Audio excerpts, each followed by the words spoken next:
भक्त बंधु ओम नमो नारायण। नैमिषारण्य तीर्थ में श्री सूत जी महाराज 88,000 शौनकादिक ऋषियों से बोले कि अब आपके सामने कार्तिक महात्म्य की श्रेष्ठ कथा कहता हूँ, जिसे सुनकर मनुष्य सब प्रकार के कष्टों से छूटकर वैकुंठ को प्राप्त कर लेता है। सूत जी ने कहा, श्री कृष्ण जी से आज्ञा पाकर नारद जी के चले जाने पर सत्यभामा प्रसन्न होकर श्री कृष्ण से बोली, हे नाथ, मेरा जीवन सफल हो गया।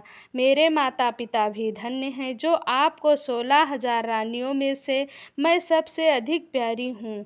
मैंने वह कल्प वृक्ष आदि आपके साथ नारद जी को विधि पूर्वक दान में दे दिया, परंतु वही कल्प वृक्ष मेरे घर में सदा लहराया करता है, जिसकी बात तो मृत्युलोक में कोई भी स्त्री नहीं जानती है। स्वामी, अब मैं आपसे पूछना चाहती हूँ कि सो विस्तार पूर्वक कहिए, जिसे सुनकर मैं अपने हित कार्य करूँ, जिसके करने से कल्प पर्यंत भी आप मुझसे विमुख ना हों।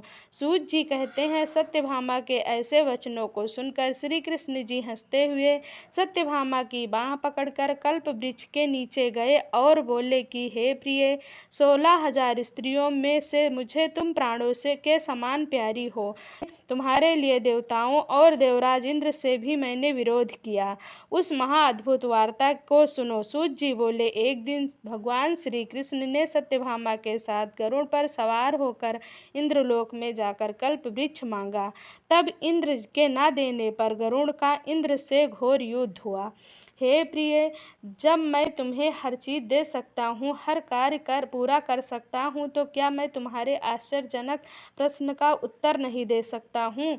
यह सुनकर सत्यभामा बोली, हे प्रभु, पूर्व जन्म में मेरा कैसा स्वभाव था, किसकी पुत्री थी, मैंने कौन से दान व्रत तप नहीं किया जिससे मुझे मृत्युलोक में जन्म लेना पड़ा। ऐसा कौन सा शुभ कर्म किया, यहाँ आकर आपकी अर्धांगिनी हुई और आप गरुड़ पर सवार होकर मुझे साथ में लिए इंद्रादि देवताओं के स्थानों में फिरते हो।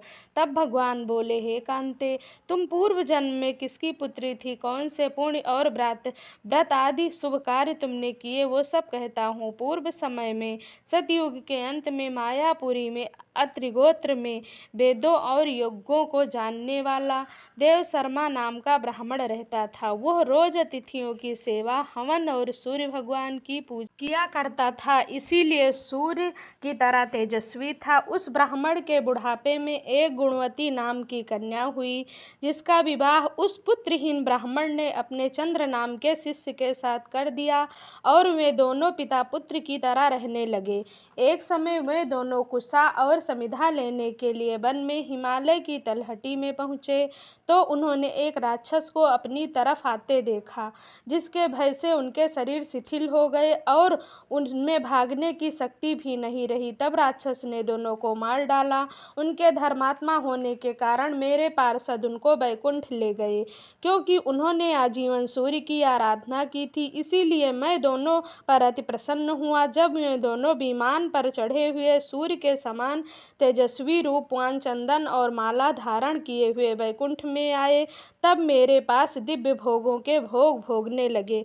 भक्त बंधु, अगर आपने अब तक मेरे चैनल को सब्सक्राइब नहीं किया तो अवश्य सब्सक्राइब कर लीजिए, ताकि आपको रोजाना एक नए अध्याय की अपडेट समय समय पर मिलती रहे। और वीडियो को ज़्यादा से ज़्यादा लोगों को शेयर करिए, ताकि पुण्य के काम में आप भागीदार बने। धन्यवाद।